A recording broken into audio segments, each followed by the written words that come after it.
Hello friends, क्या आपको पता है कि एक फीमेल अपनी पूरी जिंदगी में करीबन 450 पीरियड्स या मेंसेस से गुजरती है। इसमें उसको 2000 दिन से लेकर 3000 दिन तक ब्लीडिंग रहता है।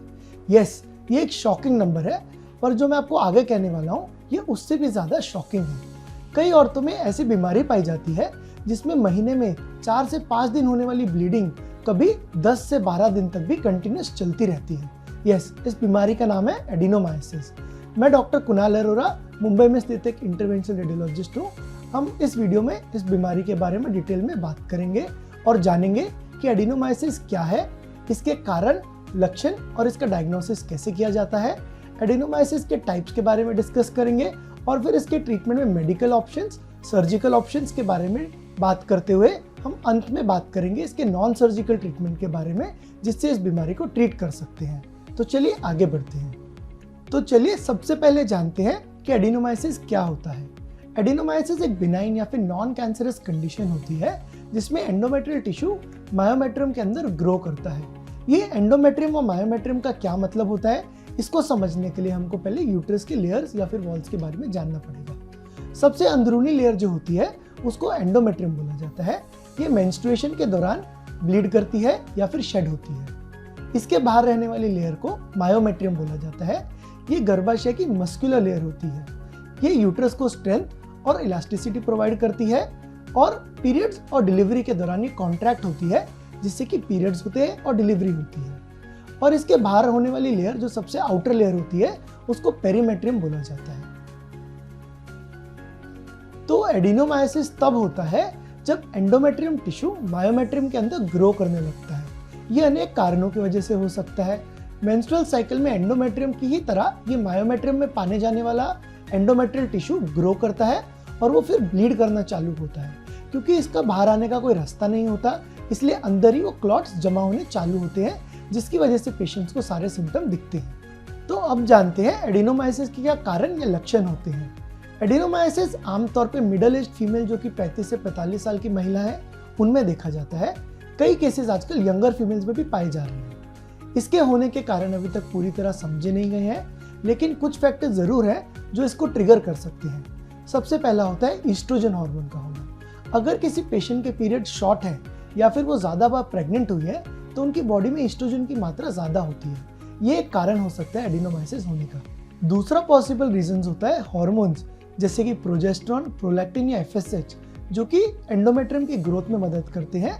उस वजह से भी एडिनोमाइसिस हो सकता है। तीसरा, अगर किसी फीमेल के यूट्रस की सर्जरी हुई है, जैसे कि सी सेक्शन या DNC, इससे एडिनोमाइसिस का रिस्क बढ़ जाता है, क्योंकि इसमें एंडोमायोमेट्रियल जंक्शन डिस्टर्ब हो जाता है। और अन्य फीमेल्स में जिसमें डिलीवरी होती है या फिर चाइल्ड बर्थ के बाद पोस्टपार्टम इन्फ्लेमेशन बढ़ जाता है, जिससे कि एडिनोमाइसिस हो सकता है। पांचवा कॉज होता है फीटस के डेवलपमेंट के टाइम पे। जब यूट्रस में फीटस डेवलप हो रहा होता है तो कभी कभार उसके यूट्रस के सेल्स भी मायोमेट्रियम में चले जाते हैं, जिससे एडिनोमाइसिस हो सकता है। और आखिरी कॉज होता है जब स्टेम सेल्स की वजह से एडिनोमाइसिस होता है।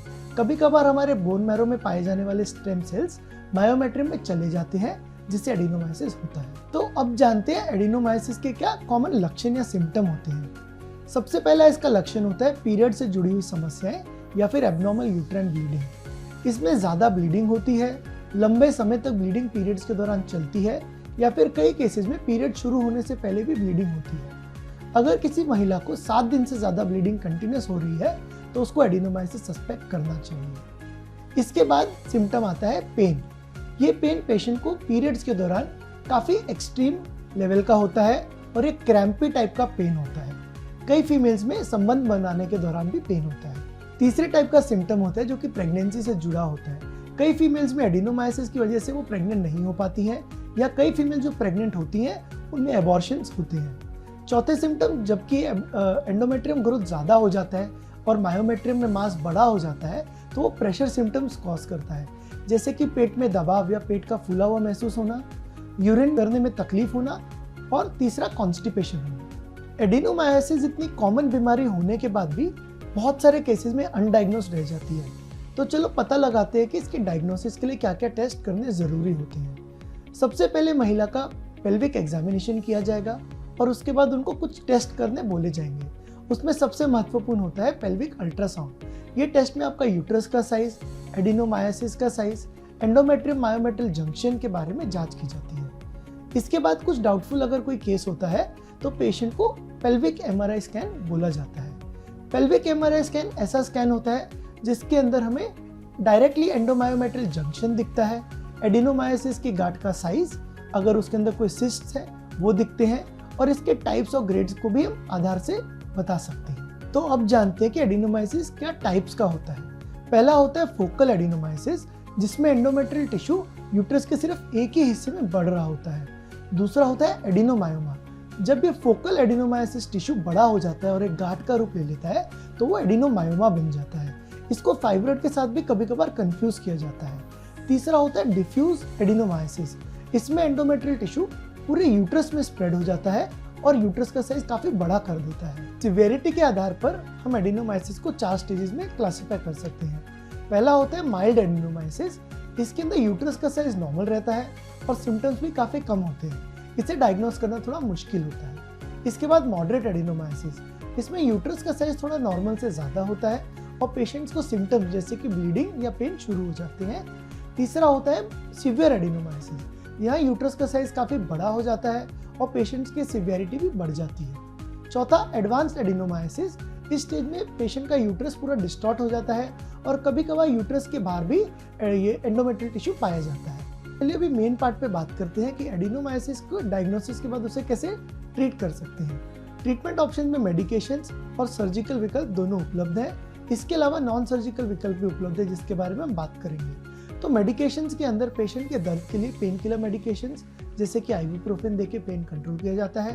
ब्लीडिंग कंट्रोल करने के लिए हार्मोनल पिल्स, पैचेस या इंजेक्शंस दिए जाते हैं, या फिर टेनेक्सेमिक एसिड नाम का एक ड्रग होता है जो कि ब्लीडिंग को कंट्रोल करता है। इसके अलावा नए पिल्स जैसे कि प्रोजेस्टेरोन ओनली पिल्स आए हैं जो कि एंडोमेट्रियल टिश्यू को श्रिंक करने में सहयोग करते हैं। ये काफी फायदेमंद होते हैं। दवाइयों के अलावा एक डिवाइस है जिसका नाम मिरेना है।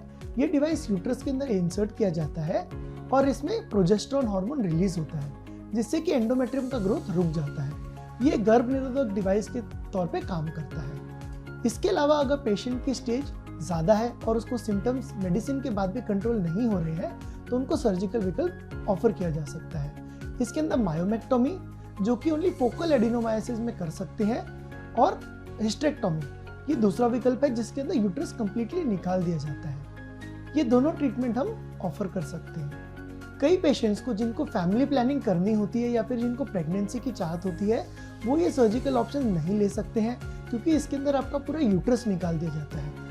वो पेशेंट्स के लिए हमारे पास नॉन सर्जिकल विकल्प उपलब्ध है जो कि एकदम एडवांस ट्रीटमेंट ऑप्शन है। इसके अंदर यूट्राइन आर्टरी एम्बोलाइजेशन और थर्मल एब्लेशन ये दोनों तकनीक अवेलेबल है। ये दोनों ही तकनीक एक इंटरवेंशनल रेडियोलॉजिस्ट डॉक्टर द्वारा किए जाते हैं जो कि इसके अंदर स्पेशलिस्ट होते हैं।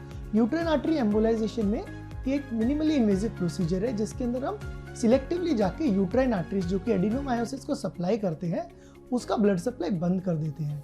वो ब्लड सप्लाई बंद होने की वजह से वो डेड हो जाते हैं और वो over a period of time shrink करने लगते हैं।